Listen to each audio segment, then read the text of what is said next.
मुल्क के गली कूचों में, घरों के ड्राइंग रूम्स में और बार कौंसल समेत हर जगह पे सवाल हो रहा है कि ये तरमीम पे तरमीम, और वो भी इतनी जल्दी क्यों हो रही है।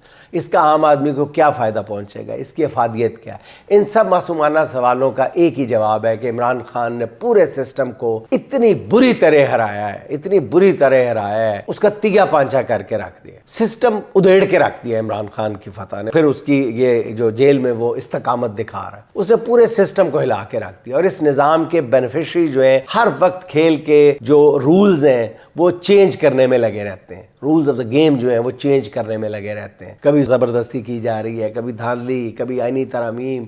इस सारे खेल तमाशे का मकसद नाज़रीन सिर्फ इतना है कि किसी तरह जेल में बैठे शख्स को हर तरह से, चारों तरफ से शिकस्त दी जा सके, और अगर शिकस्त देना मुमकिन नहीं है तो शिकस्त देने का तासुर ज़रूर कायम किया जा सके, ताकि लोग उससे दूर हट जाए, उसके चाहने वाले जो हैं वो बददिल हो जाए, उसे लोगों के ज़हनों से निकाला जा सके। मगर इस मामले में अभी तक हर तदबीर उल्टी पड़ती जा रही है। सिस्टम की सर तोड़ कोशिशों के बावजूद उस कैदी की मोहब्बत जो है वो कौम के दिलों में ठाठे मार रही है।